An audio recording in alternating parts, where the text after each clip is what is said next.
Thank you, Sunil Kumarji, and welcome all the dignitaries on the dais and dear students.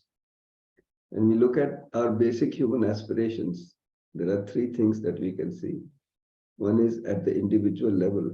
We want to live with happiness, with prosperity, in continuity. At the level of the society, we want a humane society. And we want our state, our nation, and the whole world to develop, to be in harmony within, to be at peace within, and also be complementary to other states, to other nations all over the world. That's what we want, isn't it? And we see that problems arise when these aspirations are not fulfilled, or we are not able to fulfill them. So we have to be clear about what are our aspirations, that is what to do, and a way to fulfill them, that is how to do. And then we have to make effort for it, isn't it? So we want these two things, this full human personality in each and every student, in each of us, a just and peaceful society. And we want our state, our nation, the whole world to develop. So for this, we have to do this.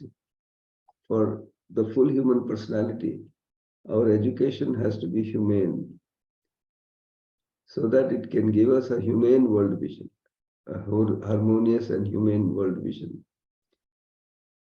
so that we can understand what is our value, what is valuable for us, what to do. And all this human ethical reasoning, human conduct,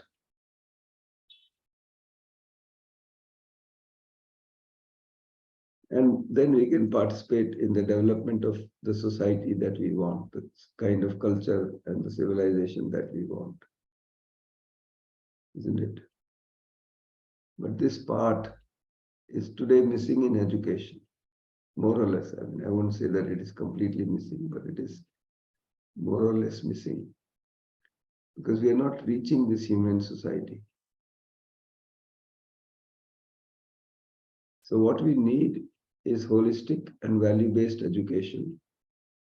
And it has been articulated by AICTE as having these three components. One is universal human values, so that we will be able to develop this humane world vision in ourselves.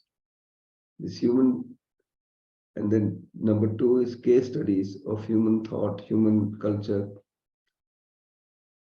And we can gather these case studies from each state, from the nation, the whole world. And then we also need world-class skills which are guided by these values. And not only the education, but also the practice of it. And these skills have to be nature-friendly and human-friendly. So it's a lot of things to be done. We are going to focus on universal human values, which are universal in nature. That means they are the same in all cultures, for all human beings, in all places, in all time. We'll have to see whether we can find these kind of values. They have to be rational. That means we should be able to discuss. We should be able to question it. We should be able to verify them.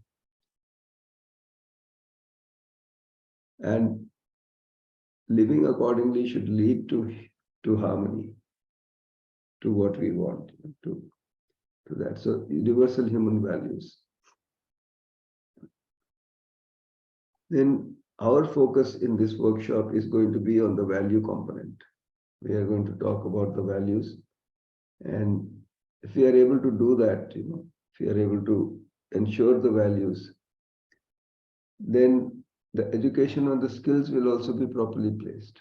Today, if we see, they may be used or misused. But if we have been able to understand what is right for us, what is not right for us, what to do, what not to do, all that, and it is internalized, then we will be able to make right utilization of the skills. And when that happens, then these two things will be a natural outcome of that. That is the full development of the human personality. And such people who have this kind of human personality will have the mindset and skills to develop the foundations of a society which is human. Then that will lead to what we really want as in terms of development of the state and of the nation, isn't it? The need for this kind of an education has been felt by has been felt for a very long time. And the issue has been how to go about it,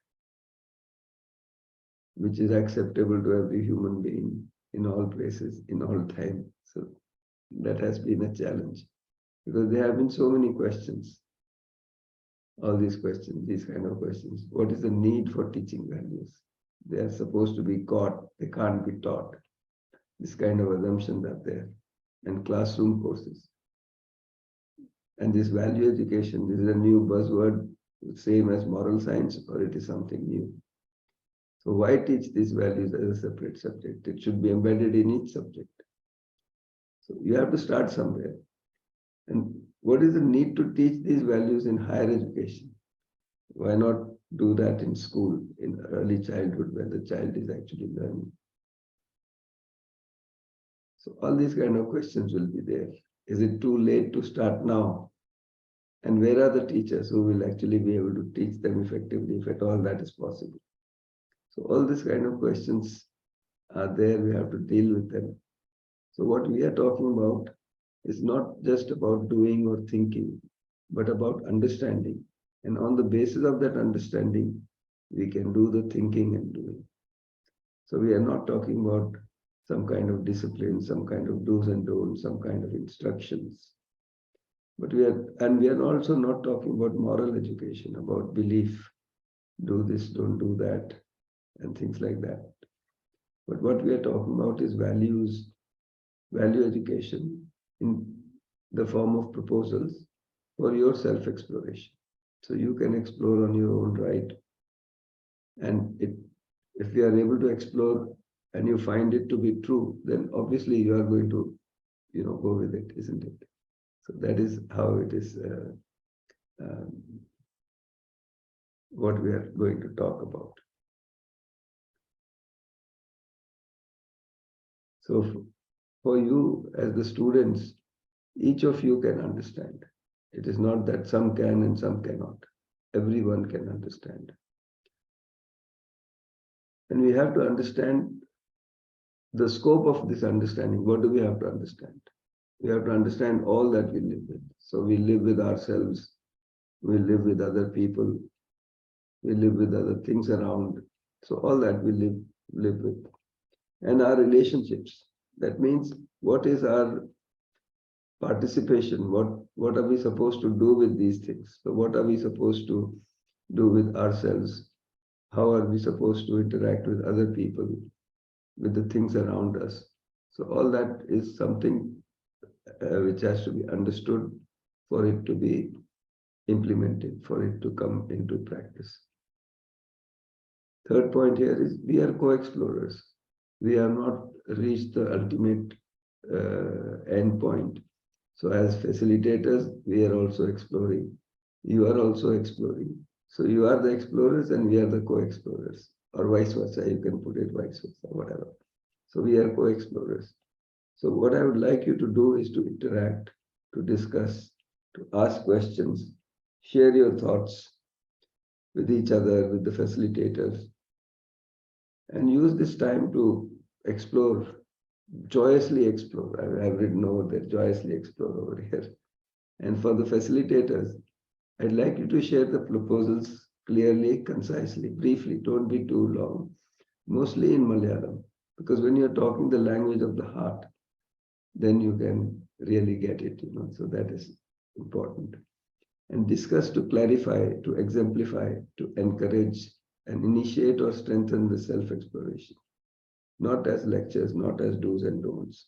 Because if you really see, the purpose of this is for the students to be able to see the need for developing this holistic perspective. Because the scope of life is not just myself or my workplace. It is me, my family, my friends, all that, the whole society, which includes the workplace. And then the natural environment. All of it is the scope of life. And you have to be prepared for that kind of a scope of life, not just for your workplace. So that is important. And the third one is to strengthen your own self-reflection, because the compass to find the direction for your life is within you. So you just have to activate it, to look into it and work by it. And that doesn't mean that you just do whatever you feel like doing. It is to identify what is right, what is harmonious, and then do that. And the fourth is to develop more confidence and commitment to understand what is right, to learn the skills, and to act with that. So all the best. Thank you very much.